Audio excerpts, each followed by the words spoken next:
ये जो बच्चा आईफ़ोन के नाम से एंटर हुआ है, इस अपना नाम एडिट करो और जो सही नाम है वो लिखो और साथ रोल नंबर अपना लिखो।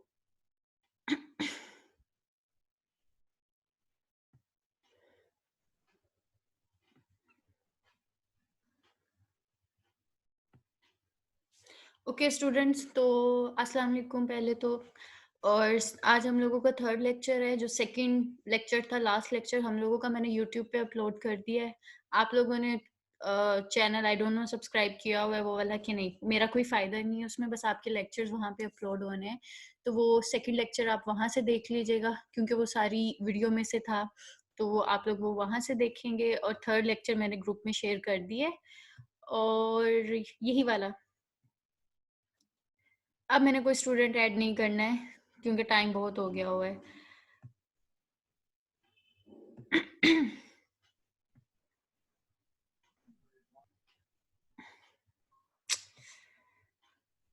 So today we are going to discuss about food processing, modern and जो ट्रेडिशनल फूड प्रोसेसिंग है, जो पुराने टाइम पे फूड को एक फूड लेते थे हम लोग, उसको प्रिजर्व कैसे करते थे, उस पर डिफरेंट टेक्नोलॉजी प्रोसेसेस जो होते थे वो सारे जो है उसमें चैनल का क्या नाम है आपके साथ शेयर किया तो हुआ है, मेरे एक स्टूडेंट ने शेयर किया था, आपका ही एक फेलो है उसने लिंक शेयर किया था।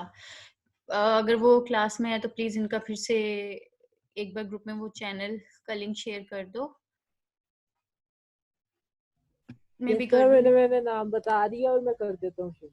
हम्म, मैंने कहा मैं कर देता हूँ शेयर। ठीक है। और उसके बाद चलो अब हम लोग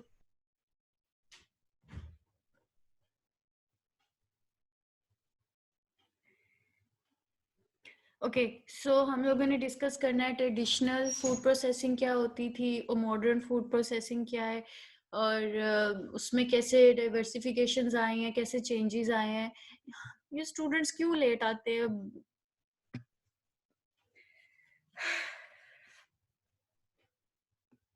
मैम आप किसी और स्टूडेंट को होस्ट बना दें, वो खुद ही ऐड करता जाएगा, स्टूडेंट्स आएंगे बाद में।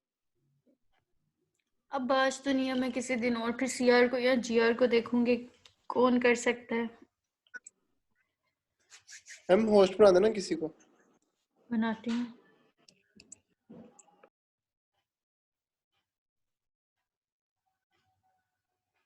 नहीं सर, तो फिर सारे स्टूडेंट आते जाएंगे, लेक्चर भी मेरा एंड पे खत्म हो रहा होगा तो उस टाइम पे भी स्टूडेंट ऐड होंगे, ऐसे नहीं मैंने करना। ठीक है कोई बात नहीं, अब नहीं मैंने कोई भी ऐड करना स्टूडेंट। मैम एक्चुअली नेट का मसला है तो डिस्कनेक्ट हो जाता है स्टूडेंट्स का, तो कहते हैं कि हमें मतलब एंट्री दोबारा करवा दें। चले कर लेते हैं।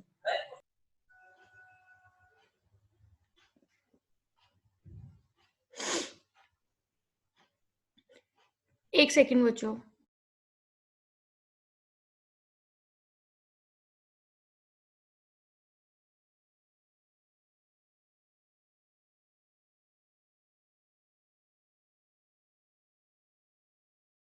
कर दूंगी। अच्छा चलें, अब हम लोग डिस्कस करते हैं what is food processing. Food processing क्या है? फूड प्रोसेसिंग क्या होती है कि इसकी फर्स्ट डेफिनेशन देख लें आप लोग। Food processing is the transformation of raw ingredients by physical और केमिकल मींस इनटू फूड और of food into other forms. ठीक है, इसमें क्या होता है कि एक फूड है, सपोज आप लोग कोई भी एक सिंपल फूड ले लो, कोई फ्रूट ले लो, कोई वेजिटेबल ले लो, तो उसके ऊपर हम लोग जब डिफरेंट प्रोसेसिंग करते हैं, उसको एक रॉ फॉर्म से उसको एक डिफरेंट फॉर्म में लेके जाते हैं, तो उसको हम फूड प्रोसेसिंग करते हैं, फूड प्रोसेसिंग कहते हैं। सपोज एक बनाना है, एप्पल है, इन पे कोई भी हम लोग अब इससे कोई डिफरेंट प्रोडक्ट बनाएंगे तो उसको सबसे पहले उसकी पेरेंट्स भी चेंज होगी, फिर उसके अंदर हम प्रिजर्वेटिव्स ऐड करेंगे, फ्लेवर को उसकी और इन्हेंस करेंगे, एक डिफरेंट प्रोडक्ट बनाएंगे। इस सारे प्रोसीजर को जो है फूड प्रोसेसिंग कहते हैं। और उस जितना भी उसमें चीज़ें यूज़ होती हैं, किस तरह यूज़ होती हैं, वो हम लोग फर्दर अब इसको डिस्कस करेंगे। उसके बाद आता है कि what why it should be processed. Food को क्यों प्रोसेस करना चाहिए। हम लोग उसमें डिफरेंट जो है सब्सटेंसेस यूज़ करते हैं, प्रिजर्वेटिव्स यूज़ करते हैं, बहुत से डिफरेंट हम लोग उसमें कंपाउंड्स यूज़ करते हैं, जिससे हम लोग उसकी टॉक्सिसिटी जो है उसको उसका लेवल लो करते हैं अगर फूड में ही प्रेजेंट है। उसके बाद उसमें हम लोग एक फूड है अगर वो रॉ फॉर्म में है तो अगर हम उसको ट्रांसपोर्ट नहीं कर सकते हैं, लेकिन आफ्टर प्रोसेसिंग उसको हम लोग हैंडल कर सकते हैं ट्रांसपोर्टेशन के दौरान, तो वो चीज़ के लिए प्रोसेसिंग ज़रूरी होती है। हमारे लाइफस्टाइल को भी सूट करता है और उसके अंदर हम अगर उसकी न्यूट्रिशनल वैल्यू अच्छी है लेकिन उसके अंदर हम इनरिचमेंट करके उसके अंदर ऐड करके उसकी जो न्यूट्रिशन वैल्यू है, न्यूट्रिशनल वैल्यू, उसको और हाई कर सकते हैं। शेल्फ लाइफ इंक्रीज कर सकते हैं। जो चीज़ हम जिसको 2 दिन के लिए रखते हैं वो शेल्फ लाइफ प्रिजर्वेटिव्स डाल के हम उसकी शेल्फ लाइफ जो एक्सटेंड कर सकते हैं। Improve the taste of the flavour, taste अच्छा है लेकिन उसको और इन्हांस करने के लिए और उसको अपीलिंग करने के लिए हम उसको ऐड कर सकते हैं फ्लेवर्स को भी। अब उसमें क्या आता है अगला, ट्रेडिशनल फूड प्रोसेसिंग और मॉडर्न फूड प्रोसेसिंग। ट्रेडिशनल में क्या होती थी पहले कि पहले टाइम पे जो लोग होते थे मिलिंग करते थे, लाइक उस टाइम पे ये हम लोगों के पास ग्राइंडर्स और फूड फैक्ट्रीज इस तरह की जब बहुत टाइम पहले तो इस तरह की चीज़ें नहीं होती थी। वो पता है घर पे वो कोई कुछ होता था एक उस पे सारा कुछ जो है वो ग्राइंड करते होते थे, मिलिंग जिसको कहते हैं। उसके बाद ड्राइंग होती थी, ड्राइंग करके फूड को प्रिजर्व करते थे। और अब जो मॉडर्न टेक्निक है हम उसमें डायरेक्ट प्रिजर्वेटिव्स ऐड कर देते हैं। फिर पहले साल्टिंग करते होते थे, अब साल्टिंग की जगह हम लोग जो है ब्राइनिंग करनी शुरू कर दी हुई है। फिर पिकलिंग होती थी, अब पिकलिंग की जो मॉडर्न फॉर्म है वो फर्मेंटेशन में आ गई है। फिर स्मोकिंग गैस प्रोसेस, ठीक है, उसको उसको प्रोसेस करते होते थे, स्मोक दे के उसको प्रिजर्व करना या डिफरेंट टेक्नोलॉजी। अब स्मोकिंग से हम उसको एज अ प्रिजर्वेटिव उसको हम यूज करते हैं। उसके बाद how it can be processed, food को किस तरह प्रोसेस किया जाता है।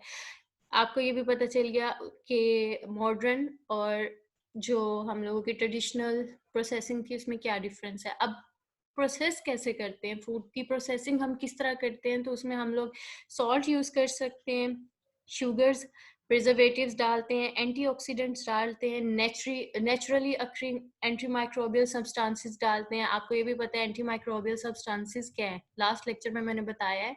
उसके बाद आ जाते हैं फिर और उसको अगर एडवांस में लेके जाएं फूड प्रोसेसिंग को, उसको स्टोरेज करना, उसकी शेल्फ लाइफ, उस फूड को ज़्यादा देर के लिए स्टोर करने के लिए हम उसकी ड्राइंग करते हैं, फ्रीजिंग करते हैं। और फिर उसके बाद रेफ्रिजरेटेड स्टोरेज होती है, स्मोकिंग, फूड कंसंट्रेशन, कैनिंग और भी फर्दर प्रोसेसेस, इनके थ्रू हम लोग जो है फूड को प्रोसेस कर सकते हैं। First thing is salting. Salting क्या होती है? सॉल्टिंग में क्या होता है कि हम लोग द एडिशन ऑफ साल्ट और अ ब्राइन सोल्यूशन, हम लोग एक सोल्यूशन के अंदर जो है फूड फूड के एक कोई भी सोल्यूशन होता है, हम सॉल्ट का और ब्राइन का सोल्यूशन बनाते हैं, फूड को उसके अंदर ऐड कर देते हैं और उससे क्या होता है कि जो उस फूड के अंदर मोल्ड्स, बैक्टीरिया और यीस्ट की एक्टिविटी होती है वो बहुत हद तक कम हो जाती है, जिसकी वजह से फूड को हम काफ़ी देर के लिए प्रिजर्व कर सकते हैं।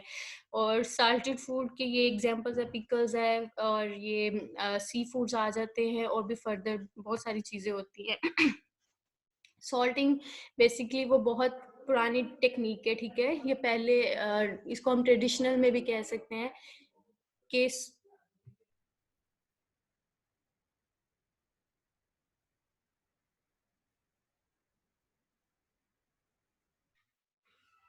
सॉल्टिंग जो है वो है एक पुरानी टेक्निक है, पुराने टाइम में यही करते थे, इसी तरह फूड को प्रिजर्व किया जाता था। अभी भी जो जिनके पास रिसोर्सेज नहीं है, जिनको इन चीज़ों का आइडिया नहीं है, वो स्पेशली गांव में जो बहुत अभी भी इतने डेवलप नहीं है, वहाँ पे ये टेक्निक अभी भी इसको यूज़ करते हैं। इस टेक्निक को सॉल्टिंग करके उसके बाद उसको ड्राई किया जाता है। और स्पेशली ये जो होते हैं कुर्बानी के दिनों में, जब ईद आती है, जितने भी ये बेगर्स होते हैं मांगने वाले, ये मोस्टली इसी टेक्निक के थ्रू, सॉल्टिंग के थ्रू ही जो इतना मीट वो इकट्ठा करते हैं, वो इसी टेक्निक के थ्रू उसको अब स्टोर करते हैं, क्योंकि उनके पास ये कोई स्टोरेज का और कोई सोर्स नहीं होता, तो वो इसी के थ्रू करते हैं। उसके बाद आते हैं वाइड रेंज ऑफ फूड्स में ये टेक्निक यूज की जाती है। सबसे पहली एग्जांपल अगर देखी जाए ऑलिव्स को कंज्यूम करने से पहले इसका टेस्ट बहुत बिटर होता है, तो उसके टेस्ट को जैसे प्रोसेसिंग में ये इन्वॉल्व है, हम उसके फ्लेवर को भी इम्प्रूव करना होता है। तो ऑलिव्स के अंदर जो है इसको यूज करने से पहले, इसको कंज्यूम करने से पहले ब्राइन सोल्यूशन के अंदर इसको किया जाता है, ताकि जो इसमें बिटर कंपाउंड है कंज्यूम करने से पहले उसका टेस्ट खत्म हो जाए। फिर उसके बाद आ जाते हैं मीट, फिश, उनको भी काफ़ी टाइम के लिए प्रिजर्व किया जाता है। जो हैवी सोल्यूशन बनाते हैं उसके अंदर मीट और फिश को, और दूसरे पोल्ट्री जो होती है उनको हम लोग काफ़ी देर के लिए प्रिजर्व कर सकते हैं। उसके बाद आता है जब आप एक ब्राइन सोल्यूशन होता है, उसमें आप कोई मीट को या कोई भी फूड को जब ऐड कर देते हो, तो एक तो जो बैक्टीरियल एक्शन होता है वो उसमें रिड्यूस हो जाता है। जो सॉल्ट होती है वो बाइंड कर जाती है, ठीक है, जो सेल्स होते हैं फूड्स के उनके अंदर बाइंड कर जाती है। तो जो मॉलिक्यूलर लेवल होता है उस फूड के अंदर वो लो हो जाता है। जब मॉलिक्यूलर लेवल और मॉइस्चर लेवल जब लो हो जाता है, तो उस फूड के अंदर जो है बैक्टीरियल ग्रोथ नहीं हो रही होती है, और फर्दर जो दूसरे ग्रोथ नहीं कर सकते हैं, वो एक चीज जो है वो खत्म हो जाती है। तो इस वजह से कि सॉल्टिंग के थ्रू हम लोग बैक्टीरियल ग्रोथ भी कम हो जाती है, और जो उसके अंदर ऑर्गेनिज्म, माइक्रो ऑर्गेनिजम्स होते हैं जिन्होंने अपनी न्यूट्रिएंट्स लेनी होती है, जब उनको वो चीजें मिल नहीं रही होती हैं तो वो खत्म हो जाती है। इस तरह हम थ्रू ब्राइन सॉल्टिंग के थ्रू हम लोग उसकी जो शेल्फ लाइफ है वो इंक्रीज कर सकते हैं। उसके बाद अगला आता है क्यूरिंग। क्यूरिंग क्या होती है कि हम लोग केमिकल कंपाउंड्स ऐड करते हैं, ठीक है। Chemical compound, different compounds add करके हम लोग फूड को प्रिजर्व करते हैं, उसकी प्रोसेसिंग होती है, उससे एक तो टेस्ट उसका अच्छा होता है, एक तो उसकी शेल्फ लाइफ इंक्रीज हो जाती है, और काफ़ी टाइम के लिए हम उसको स्टोर कर सकते हैं। क्यूरिंग इसको कहते हैं। अब ये डिफरेंट क्यूरिंग की आपको एग्जांपल्स दी हुई है आगे। क्यूरिंग को और फर्दर अच्छे से एक्सप्लेन किया गया हुआ है कि होती क्या है। इसमें हम लोग सॉल्ट का यूज़ करते हैं, शुगर डालते हैं, नाइट्राइट होता है, नाइट्रेट होता है। तो इसको हम प्रिजर्वेशन के लिए करते हैं, फ्लेवर इन्हांसमेंट के लिए करते हैं, और कलर डेवलपमेंट के लिए करते हैं। जो आजकल की क्यूरिंग है वो मोस्टली फॉर द फ्लेवर के लिए, ताकि फ्लेवर और ज़्यादा से ज़्यादा अच्छा, और उसको अच्छे से ज़्यादा उसमें फ्लेवर इन्हांसमेंट हो, और उसको ज़्यादा फ्लेवर पे उसके ज़्यादा ध्यान दिया जाता है। उससे अगर फ्लेवर ज़्यादा हो जाएगा तो ऑब्वियसली आपने जो उसमें प्रोडक्ट्स यूज़ करोगे तो उससे उसकी स्टोरेज लाइफ भी इंक्रीज होती है। उसके बाद इसके क्यूरिंग के जो फर्दर फंक्शन है, उसकी शेल्फ लाइफ भी इंक्रीज होती है। फिर उसके बाद उसकी यूनिक प्रॉपर्टीज हम लोग गेन कर सकते हैं। जब आप डिफरेंट कंपाउंड्स यूज करेंगे, केमिकल सब्सटेंसेस यूज करेंगे, तो उसकी ऑब्वियसली उसकी प्रॉपर्टीज भी जो है वो यूनिक हो जाती हैं। रैपिड डेटोरेशन जो है कि अचानक से जो एकदम फूड खराब हो जाता है, फूड स्पॉइलेज जो है वो उसमें कम हो जाती है। माइक्रोबियल ग्रोथ जो होती है वो भी कम हो जाती है। ओके, उसके बाद आ जाती है, ये मैंने वैसे ही फर्दर ये जितनी भी डिटेल दी हुई है आप लोग इसको सिर्फ रीड आउट कर लो। ये मैंने सिर्फ आप लोगों को एक्स्ट्रा दिए, मैंने पहले तो सोचा था रिमूव कर दो, लेकिन फिर भी आप लोग सिर्फ इसको रीड आउट कर लें अच्छे से। हम लोग थ्रू सॉल्ट भी करते हैं, सॉल्ट के बाद शुगर के थ्रू भी करते हैं, फिर उसके बाद नाइट्रेट यूज करते हैं, अल्कलाइन फॉस्फेट यूज करते हैं क्यूरिंग के लिए, ठीक है। वाटर भी यूज करते हैं। अब वाटर के आगे फर्दर जो है इसमें हम लोग क्यूरिंग की टाइप्स हैं। हम लोग क्यूरिंग कितनी तरह से कर सकते हैं। एक ड्राई क्यूरिंग होती है और एक विद लिक्विड के थ्रू करते हैं। ड्राई क्यूरिंग, इसको आप लोग समझ लो कि इसमें क्या होता है कि हम सॉल्ट और प्लस नाइट्राइट जिसके साथ भी कॉम्बिनेशन बना के हम लोग इसको जो है ड्राई क्यूरिंग करते हैं। उसमें ड्राई इंग्रेडिएंट्स यूज़ करते हैं, ठीक है। फिर उसके बाद शुगर भी डालते हैं। शुगर इसलिए डालते हैं क्योंकि आप जब बहुत ज़्यादा सॉल्ट डाल देते हो तो एक तो उसमें हार्शनेस आ जाती है फ्लेवर में। उस हार्शनेस को ओवरकम करने के लिए हम लोग शुगर ऐड करते हैं। उसमें क्या होता है कि चाहे अगर आप शुगर भी ऐड कर रहे हैं या सॉल्ट ऐड कर रहे हैं, ये कॉम्बिनेशन ऑफ इंग्रेडिएंट्स है, लाइक सॉल्ट, और सॉल्ट प्लस नाइट्रेट है या सॉल्ट और नाइट्राइट है, तो जिसका भी कम्बिनेशन होता है हम लोग उसको प्रोडक्ट के ऊपर रब करते हैं अच्छे से, उसको इतनी अच्छे से रब करते हैं ताकि जो कंपाउंड यूज कर रहे हैं वो उस फूड के अंदर अच्छे से उसको लग जाए, उसकी अच्छे से एक तरह की इसको कह लो मैरिनेशन में भी, लेकिन मैरिनेशन एक डिफरेंट प्रोसीजर है, ठीक है, उसको इसमें नहीं कहेंगे, लेकिन टेक्निक वही यूज होती है। उसके बाद डिफरेंट, फिर इसके बाद पेनिट्रेशन होती है, हाई लेवल ऑफ श्रिंकेज, ये सब चीज़ों से अवॉइड करने के लिए इसमें हम लोग ड्राई क्यूरिंग होती है। उसके बाद ड्राई क्यूरिंग के बाद आ जाता है लिक्विड। हम इसमें कोई भी जो है लिक्विड यूज करते हैं, ठीक है, और जब वही कंपाउंड होंगे लेकिन इसमें थोड़ा सा कोई लिक्विड ही, कोई वाटर या कोई अदर कोई ऑयल वगैरह को ऐड करके हम लोग उसकी क्योरिंग करते हैं, ये सब चीजें इसमें आ जाती है। फिर उसके बाद अगर उसको फर्दर और एडवांसमेंट अगर इस क्योरिंग प्रोसेसेस में है कि अच्छे से मीट के अंदर या जो भी हम प्रोडक्ट यूज कर रहे हैं, रॉ मटेरियल है, उसके अच्छे से उसमें टेस्ट जाए, तो उसके लिए हम लोग सबसे पहले टेक्निक यूज होती है इंजेक्शन क्यूरिंग होती है। और उसमें क्या होता है, 3 टाइप्स की इंजेक्शन क्यूरिंग होती है, ये आप लोगों ने अच्छे से याद रखनी है। स्टिच, स्प्रे पंपिंग, ठीक है, और आर्टरी पंपिंग, ये हम लोग जो है इसमें यूज करते हैं। उसमें सबसे पहले ये होता है कि स्टिच में क्या होता है कि इंजेक्ट किया जाता है मीट के अंदर थ्रू नीडल्स यूज होती हैं। इस पे वीडियोस थी, बहुत लेंथी थी और बहुत वो थोड़ा कंफ्यूज करने वाले थी, इसलिए मैंने सिर्फ इन पॉइंट्स के थ्रू आपको क्लियर कर रही हूँ कि स्टिच और स्प्रे पंपिंग के आप लोग स्प्रे के थ्रू कर सकते हैं, और स्टिच यानी डायरेक्टली इंजेक्ट करते हैं मीट के अंदर कोई भी इंग्रेडिएंट होते हैं विद नीडल्स। फिर उसके बाद आता है आर्टरी पंपिंग होती है। उसमें क्या होता है, ये ज़्यादा बेस्ट होता है, इसमें क्या होता है कि जो इंग्रेडिएंट्स होते हैं वो अच्छे से डिस्ट्रीब्यूट हो जाते हैं, और वाया कैपिलरीज हम इसको करते हैं। फिर उसके बाद थर्ड फॉर्म होती है मल्टी नीडल मशीन इंजेक्शन। इसमें बहुत ज़्यादा ये जो होती है कमर्शियल लेवल पे होती है, ठीक है, इसमें जो भी आप लोगों ने कंपाउंड यूज कर रहे होते हैं वो जल्दी पेनिट्रेट कर जाता है मीट के अंदर, ठीक है। उसके बाद आता है उसमें स्पॉइलेज भी कम होती है, श्रिंकेज भी कम होते हैं, ये इसका एडवांटेज आ जाता है।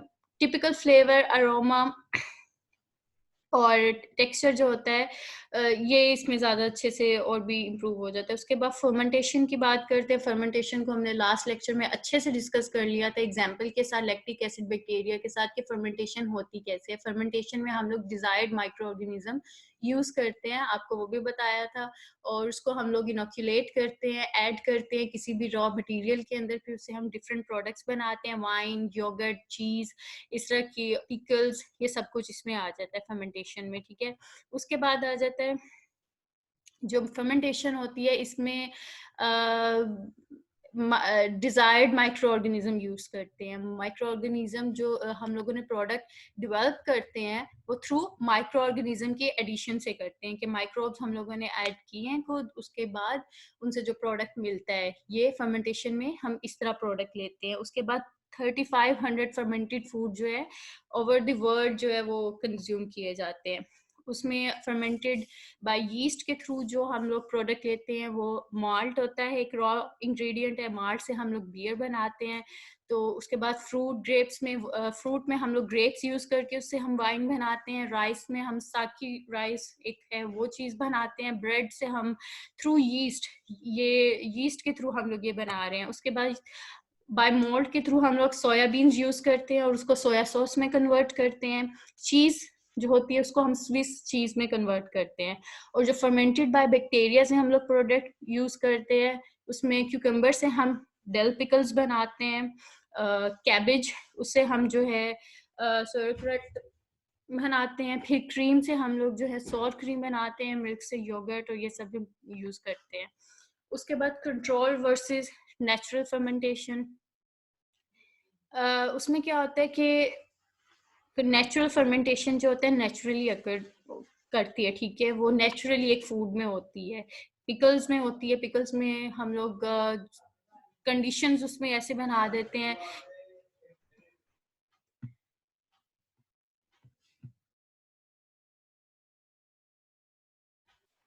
ओके, नेचुरल फर्मेंटेशन है। फर्मेंटेशन में क्या होता है कि हम उसकी कंडीशन ऐसी हो जाती है, उसका एनवायरनमेंट उसकी के इस तरह की बन जाती है कि उसमें फर्मेंटेशन नेचुरली हो जाती है। उसकी बेस्ट एग्जांपल पिकल्स है।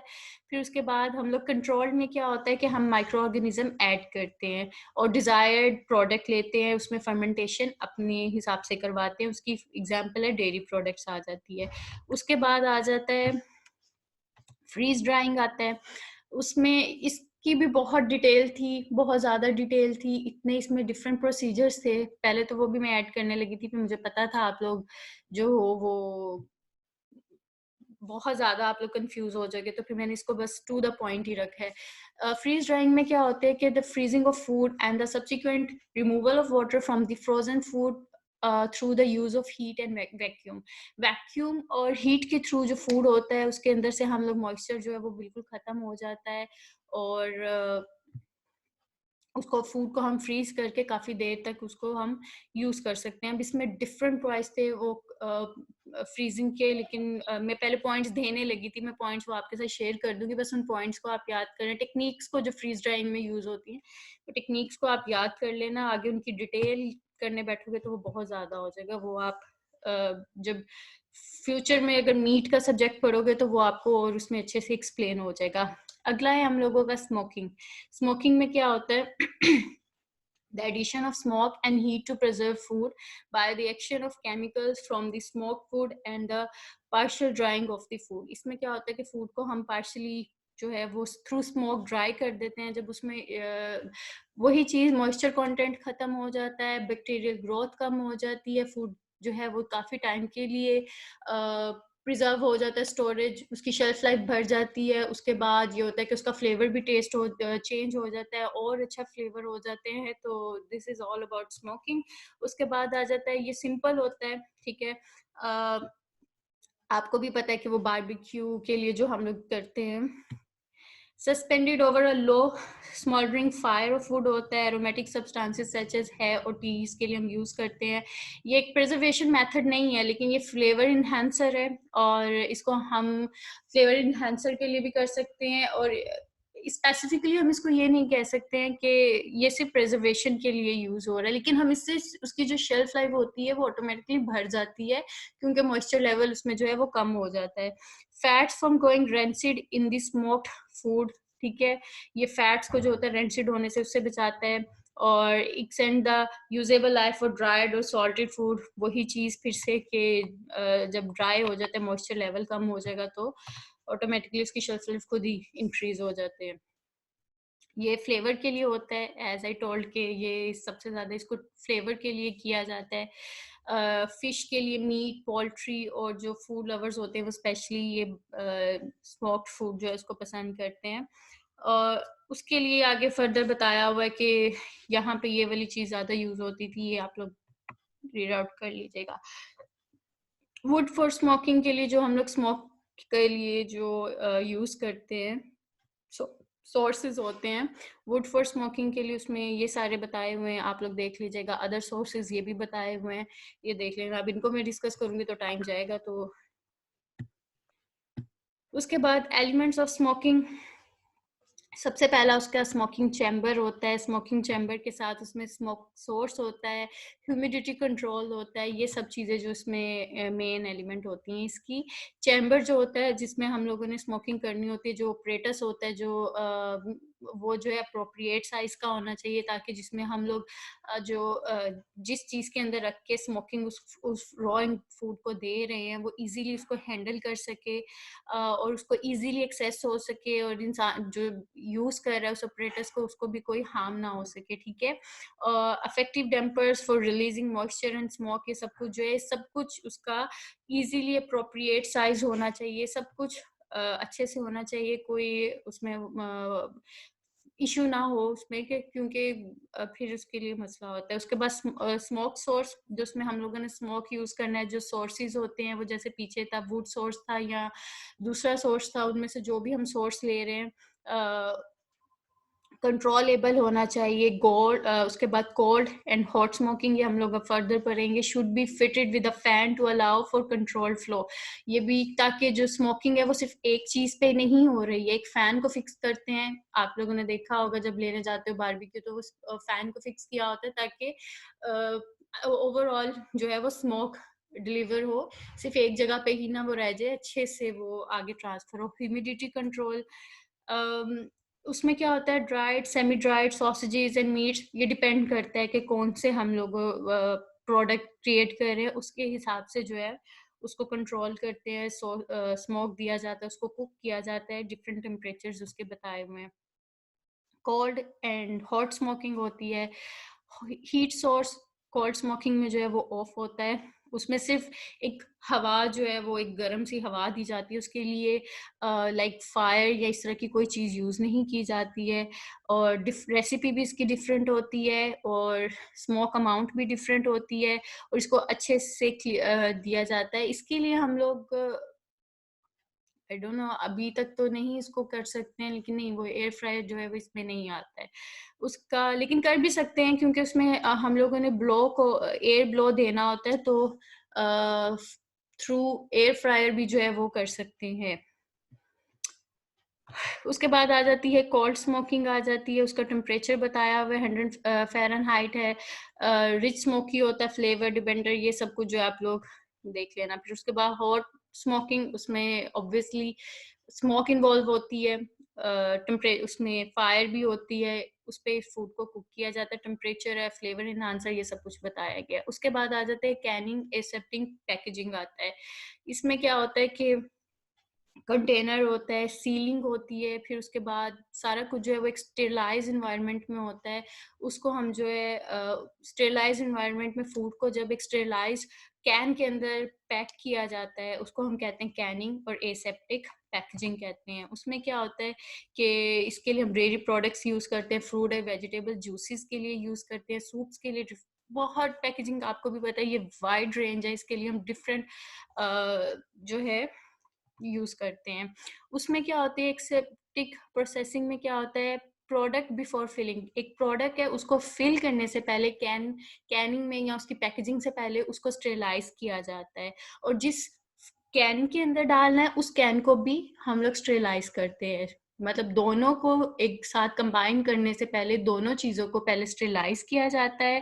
फिर उसके बाद जो इन्वायरमेंट होता है जिस जगह पे इन सब चीज़ों को पैक किया जा रहा था, वो इन्वायरमेंट भी जो है स्टेरिलाइज किया जाता है through UHT unit. Sterile air होती है और गैसेस के थ्रू जो है इन्वायरमेंट जो है उसको स्टेरिलाइज किया जाता है। फिर इस तरह जो है हेर्मेटिक पैकेजिंग जो है, जिसको हम हेर्मेटिक पैकेजेस कहते हैं, वो की जाती है। उससे क्या होता है कि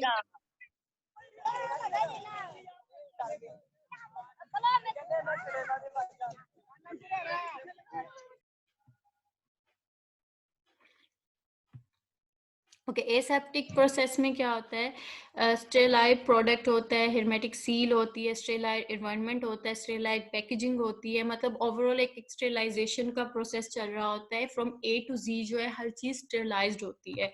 उसके बाद आ जाता है कि किस तरह किया जाता है, इसका फ्लो चार्ट है एक, कि रॉ प्रोडक्ट होता है, ठीक है, उसको पहले यूएचटी या एचटीएसटी या थर्मल के थ्रू हम लोग स्टेरिलाइज करते हैं। फिर जो मटेरियल होता है जिसमें हम लोगों ने पैक करना होता है उसको भी स्टेरिलाइज किया जाता है। फिर इन दोनों को जब कंबाइन करते हैं, इस पूरे प्रोसेस को फिर हम कहते हैं हर्मेटिक सीलिंग। वो जो है वो फिर आगे फर्दर कमर्शियली जाता है। यहाँ पे जो है हर्मेटिक एसेप्टिक जो सीलिंग है, पैकेजिंग है, उसको अच्छे से डिफाइन किया गया हुआ है कि इसमें जो जिसमें प्रोडक्ट डाल रहे हैं, मतलब कैन है या पैकेज है, उस वो पूरा स्टेरिलाइज होता है, और जो उसके अंदर मटेरियल जा रहा है वो भी जो है वो 100% स्टेरिलाइज होता है, कोई कंटेमिनेशन नहीं होती है, इसमें ये बताया गया है। उसके बाद स्टेरिलाइजेशन के process, ultra high temperature, high voltage discharge, electrical resistant heating, ये हम लोग जो है वो यूज करते हैं। उसके बाद स्टेरिलाइजेशन एजेंट्स क्या हो सकते हैं, हीट होती है, केमिकल्स के थ्रू होती है, रेडिएशंस के थ्रू हम लोग इसको करते हैं। फिर ये आपने टेट्रा पैकिंग जो होती है उसका पढ़ा होगा कि वो क्या होती है और किस तरह होती है, कि ये 6 लेयर्स कहते हैं ना होती है। तो ये 6 लेयर्स का पूरे नाम बताए हुए हैं कि ये किस तरह होती है। फिर पॉलीथीन प्रोटेक्ट अगेन मॉइस्चर के अगेंस्ट स्ट्रेंथ देती है। इन चीज़ों को आपने अच्छे से याद रखना है। ये मैं एमसीक्यूज में भी पूछ सकती हूँ या फिर और सीक्वेंस में, ठीक है, सीक्वेंस में ही ये चीज़ चलेगी क्योंकि इनकी पैकेजिंग के साथ है। फिर उसके बाद आ जाती है पेपर होता है फॉर स्टेबिलिटी एंड स्ट्रेंथ। फिर उसके बाद ये आप लोगों ने अच्छे से याद करना है ये वाले पॉइंट्स ना। पॉलीएथाइलीन होती है, एडिशन के लिए होती है, ऑक्सीजन फ्लेवर एल्यूमिनियम होता है। फिर उसके बाद मतलब ये सारी जितनी भी लेयर्स हैं आप लोग अच्छे से इसको, इसी वजह से इसको टेट्रा पैकेजिंग कहते हैं क्योंकि टेट्रा जो है वो 6 नंबर को कहते हैं। ये डिफरेंट फिर उसकी टाइप्स बताई हुई है, टाइप्स ऑफ टेट्रा पैक कहाँ कहाँ यूज होती है। फिर उसके बाद एडवांटेजेस क्या होते हैं कि इसमें रेफ्रिजरेशन इतनी रिक्वायर्ड नहीं होती है, शेल्फ लाइफ ज़्यादा होती है और इसमें मोर न्यूट्रिशन ऐड कर सकते हैं। डिसएडवांटेज क्या होता है कि ये कमर्शियल लेवल पे होता है और हाईली कॉस्ट होता है, इसलिए इसको हम लोग जो होता है ये इसके डिसएडवांटेजेस होते हैं। Over cook flavour,